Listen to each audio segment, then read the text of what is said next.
Yesterday I was sitting on the couch with my trusty Postmodern reader, and I was thinking to myself, what exactly did I know about postmodernism before I took this class? And the answer was not a whole lot, but I did know one thing.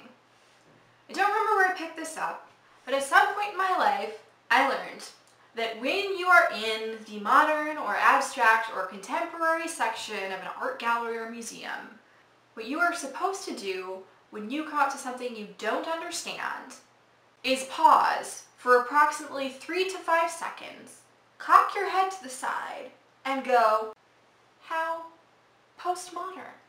And then walk away deep in thought. Now, as I said, I don't remember where I learned this. It was probably in like a Rick Steves guide or Cosmo or something. But it got me thinking about the other ways in which we can visualize the theory that we're learning about and that we're reading. So since we're on our second week of looking at postmodern theory in this course, I'm going to sum up some of the stuff that I've learned so far about postmodernism to add to my clearly lacking knowledge. Postmodernism, according to Hutcheon, is characterized by negativized rhetoric. That is, it defines itself in opposition to the theories that came before it. It's a theory of discontinuity and disruption and dislocation. A common thread that runs through last week's readings and this week's is the idea that postmodernism questions grand, totalizing, sweeping narratives. And this is due in part to the fact that postmodernism again defines itself in opposition to dominant culture. I would maybe even say in opposition to pop culture.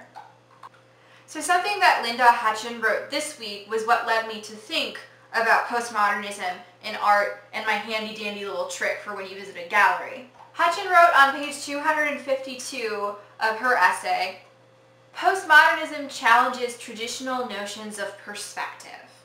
In painting and in narrative, the perceiving subject is no longer seen as being a coherent, meaning-making entity." So again, this brought me back to modern art. So this challenging of perspective and this breaking norms of dominant culture made me think of when I was in London in 2011. And the very last day that I was in London, I decided to go to the Tate Modern. The Tate Modern is a massive museum of modern and contemporary art on the south bank of the River Thames.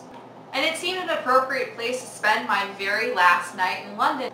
But when I went, I was left unimpressed.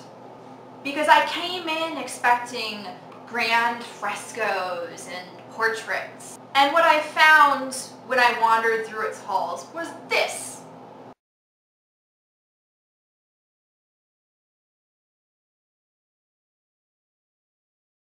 So while the Tate Modern claims that they house modern and contemporary art, I would probably say that they have a largely postmodern collection because of the time frame in which the pieces were created, as well as the styles and ideologies that play in their creation.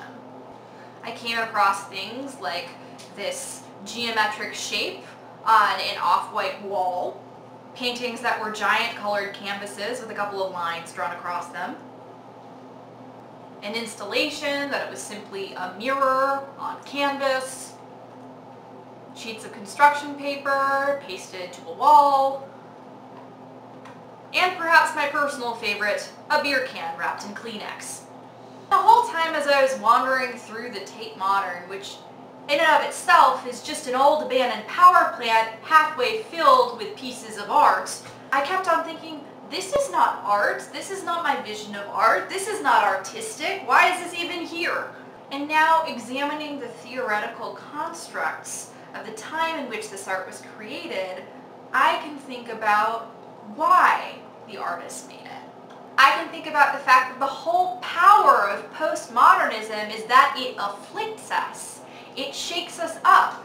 It puts a white hexagon on an off-white wall, causes us to tip our heads and go, what is that? Postmodernism makes us uncomfortable, and in doing so, it leads us to ask new questions and to interrogate power structures and dominant norms in popular culture. So this week offered some critiques on postmodernism, talking about how it's a largely Eurocentric, affluent, male-driven phenomenon. But I think that postmodern art and perhaps other physical, material, and embodied forms of postmodernism can show how we can, as Hutcheon says, remove theory out of its ivory tower and put it somewhere in the larger world of social praxis. Postmodern art, particularly the abstract kind that's like a red dot on a white wall, removes barriers to entry for artists who may not have otherwise been able to receive the advanced training or purchase the materials or find space for their work. So other places in London, like the National Portrait Gallery or the Barbican Gallery or the National Gallery of Art or the Cortot, might show fancy portraiture of previous monarchs. But postmodern art moves art away from the hands of privileged white dudes with institute training and into the hands of people like Ai Weiwei, who was a political refugee and lived in exile for most of his childhood in China. And people like Diane Arbus, who was a woman of an ethnic and a religious minority in America. When I was at the Tate Modern, Ai Weiwei had a really interesting piece exhibiting there, wherein he contracted out about 1,600 Chinese natives to make millions upon millions of porcelain sunflower seeds. And this piece, wherein there were millions of artificial sunflower seeds strewn across the floor, created by the hands of the Chinese working class, was not an homage to the past, but what Hutcheon calls a critical reworking. In this way, art is a discourse, and art is a rhetoric.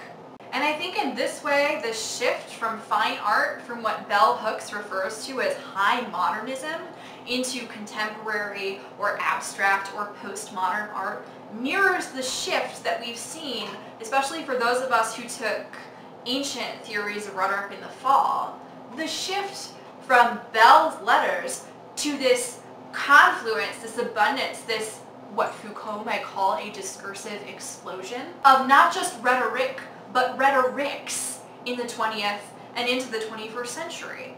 Now, folks like Cornel West and Bell Hooks continue to be skeptical of postmodernism and postmodern's power for marginalized or oppressed communities, like racial and ethnic minorities. But I think that both of them are getting at the fact that for many of these communities, theory needs to become real, and not a Lacanian real, but a tangible, material, or embodied real, in order to truly benefit the people that it seeks to liberate or empower.